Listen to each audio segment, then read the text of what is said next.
নমস্কাৰ আপোনালোকে যোৱা বাজেটখন 10 তাৰিখৰ বাজেটখন সকলোৱে চালে চাগে বৰ আশাৰে বাচ্চা আছিলোঁ আমি 10 তাৰিখৰ বাজেটখন সকলোৱে হয়নে নহয় যে আমাক কিবা এটা ভাল খবৰ দিব আমি আনন্দিত হ'ম আমি বৰ উৎসাহেৰে এই কেইমাহ বহুত ধুনীয়াকৈ কাম কৰি আছিলোঁ চেণ্টাৰ চলোৱা হওক বা সকলো কাম বৰ আগ্ৰহেৰে কৈ আছিলোঁ ইজনে সিজনে শুনাশুনি কৰি আছে যে আজি কি বাজেট দিব সোনকালে চেণ্টাৰ ছুটি দিলোঁ দি পেলাই টিভি সন্মুখত বহিলোঁ যেতিয়া আমাৰ মুখ্যমন্ত্ৰী ক্ষমা কৰিব বিত্তমন্ত্ৰী মহোদয়ে যেতিয়া বাজেট আৰম্ভ কৰে বাজেটৰ ভাষণ আৰম্ভ কৰে তেওঁ সগৌৰৱেৰে কৈ উঠিল যে অসমৰ প্ৰথম মহিলা বিত্তমন্ত্ৰী তেওঁ হ'বলৈ পাই বৰ গৌৰৱান্বিত হৈছে বা পঞ্চমখন বাজেট উত্থাপন কৰিবলৈ পাই তেওঁ বৰ গৌৰৱান্বিত হৈছে বহুত ভাল কথা আমিও ভাল পাইছোঁ শেহত যেতিয়া অংগনবাড়ী আশাকৰ্মী আৰু ৰন্ধনকৰ্মীৰ বিষয়ে যেতিয়া 1 অক্টোবৰলৈ থৈ দিলে তেতিয়াই মনটো ভাঙি গ'ল আৰু মই বাকীখিনি চাবলৈ মানে ধৈৰ্যই নহ'ল বা আগ্ৰহ নকৰিলোঁ এতিয়া কথা হ'ল 1 অক্টোবৰলৈ কিয় থ'লে ইয়াৰ অন্তৰালত কি আছে ইমান চৰকাৰী কৰ্মচাৰী উচ্চ পদস্থ বিষয়াসকল আছে ইমান চৰকাৰী আছে তেওঁলোকৰ ক্ষেত্ৰত আমাৰ এই আঁচনিভুক্ত কৰ্মচাৰীখিনি দৰমহা মাননি বৃদ্ধি কৰিবলৈ ইমান চিন্তা চৰ্চা কৰিবলগীয়া কিয় হ'ল মানে কি হৈছে মানে আকৌ এটা ডাঙৰ বেঙেনা খোৱালে প্ৰথমে সৰুৱা বেঙেনা খোৱালে ছাগলী শিঙীয়া বেঙেনা খোৱালে এতিয়া একে ডাঙৰ ভলা বেঙেনা খুৱাইছে মোৰ অনুভৱ হয় দেই মই দুখতে কৈছোঁ কথাটো মানে এনেকুৱা দুখ লাগিছে উপায় নাই এই আশাকৰ্মী ৰন্ধনকৰ্মী বা অংগনবাড়ী কৰ্মীখিনি আমি সাধাৰণতে মহিলাখিনি কিমান কষ্ট কৰি পেলাই নিজৰ ঘৰুৱা কাম কাজ কৰি থৈ আহি আকৌ এইবিলাক চৰকাৰী বিভাগৰ কিছুমান কাম কাজ সমৰ্থন কৰি নিজৰ পৰিয়াল চলায় কেনেকুৱা এটা মূৰত বুজা লৈ পেলাই আগ্ৰহেৰে বাট চাই আছোঁ যে আমাৰ বাজেটখনত কিবা এটা কি দিব যিয়ে নিদিয়ক 1 তাৰিখে দিয়ক 1 অক্টোবৰ 1 তাৰিখে দিয়ক কিন্তু এতিয়া ঘোষণাটো কৰিলে কি মহাভাৰতখন অসুচি হয় মই বুজা নাই কথাটো এতিয়া আমাৰ যোৱাকালি সতীৰ্থসকলে গৈ পেলাই সঞ্চালক মহোদয় বোলে স্মাৰক পত্ৰ দিছে বুলি মই ইউটিউবত গম পাইছোঁ বা ভিডিঅ'ত পাইছোঁ গতিকে তেওঁলোকক ধন্যবাদ দিছোঁ যে আকৌ মনত সাহ বা বল বান্ধিবলৈ তেওঁলোকে সঞ্চালক মহোদয়ৰ ওচৰলৈ গৈ পেলাই এই বিষয়বস্তুখিনি অৱগত কৰিছে ভাবিছোঁ তেওঁলোকে কৈছে এতিয়া 17 তাৰিখে আমাক ৰিজাল্টটো লাগে হয়ো আমি আগ্ৰহে বাচ্ছা আমাক লাগিলে আৰু 26 চনৰ পৰাই দিয়ক কিন্তু আমি কথাটো জানিলে কি অপৰাধ হ'ব পাৰে ইয়াত জল্পনা কল্পনা কি আছে ইয়াৰ ৰহস্য কি মানে পেঞ্চনাৰবিলাকে চৰকাৰী পেঞ্চনাৰবিলাকে দুগুণ পাব চৰকাৰী চাকৰিয়ালবিলাকে স্বাস্থ্য মানে বহুত সুবিধা পাব কিন্তু আমাৰ সামান্য মাননিকেইটা বৃদ্ধি কৰিবলৈ তেওঁলোকক ইমান জল্পনা কল্পনা হৈছে কিয় মানে মই ভাবিছোঁ এখন পঞ্চায়তৰ ইলেকশ্যন আহি আছে পঞ্চায়তৰ ইলেকশ্যনৰ পাছত চাগে আকৌ আমাক তেনেকৈয়ে ক'ব চাগে কিবা আকৌ 1 অক্টোবৰত আহি পেলাই 7 মাহ ধৈৰ্য ধৰিব লাগিব ধৈৰ্যটো ধৰিয়ে আছোঁ বছৰে 7 মাহ ধৈৰ্য ধৰিব লাগিব এই মুখ্যমন্ত্ৰী মহোদয় হিমন্ত মোমায়ে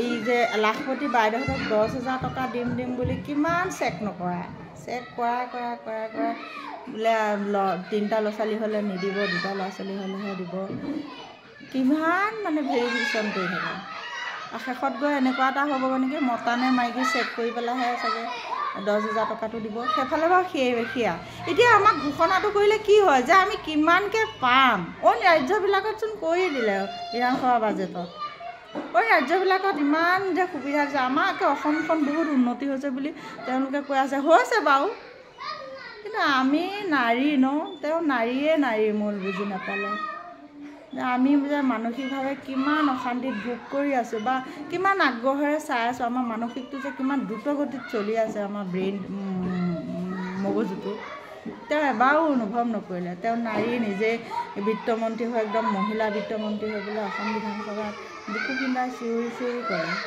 কিন্তু আমাৰ নাৰীৰ অসমৰ নাৰীৰ কথা কোনো চিন্তা নকৰিলে। দুখ লাগিছে, বয়সটো গৈ আছে, বয়স গৈয়ে আছে। আমাৰ 4 লাখ টকা ৰিটায়াৰ্ড হ'লেহে দিব। এতিয়া বৰ্তমান চলিবলৈ কি ব্যৱস্থা লৈছে? চৰকাৰে আমাক কি ব্যৱস্থা কৰিছে? আমাক একে হাতৰ পুতলা, আমাক একে অশিক্ষিত নগণ্য গণ্য মান্য মানে হেয় জ্ঞান কৰিছে। দুখ লাগিছে। কথা হ'ল কংগ্ৰেছ চৰকাৰে কৰিলে সেয়া, AGP চৰকাৰৰ দিনত ঘোচ ঘাচ দিলেও চাকৰি নহয়। AGP চৰকাৰৰ দিনত মোৰ মানুহজনে বহুত টকা ঘোচ দি চাকৰি নাপালে। এতিয়া বয়সে উকলি গ'ল।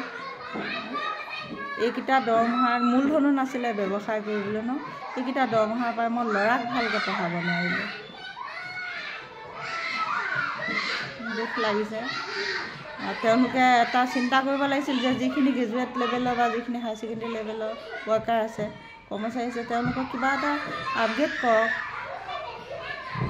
যাৰ বহুত বছৰ এক্সপিৰিয়েঞ্চ আছে তেওঁলোকক আপগ্ৰেড কৰক। এইবিলাক একোৱেই নাই। অংগনবাড়ী যেন নিষ্ক্ৰিয় মানুহ। মোৰ দুখ লাগিছে এইটো কাৰণে। তেওঁলোকে ঘোষণা কৰিব লাগিছিল ন, কিমানকৈ পাম কিমানকৈ নেপাম। বাৰে বাৰে কৈ আছোঁ, অইন ৰাজ্যত কৰিব পাৰে, আমাৰ ৰাজ্যত কিয় কৰিব নোৱাৰে? বহুত দিশত উন্নতি কৰি আছে। এখন আঁচনি বনাওঁতে এৰাতিতে হয়, এৰাতিতে ঘোষণা কৰে। কিন্তু আমাৰ অংগনবাড়ী বছৰে চিন্তা চৰ্চা চলাই আছে কিয়?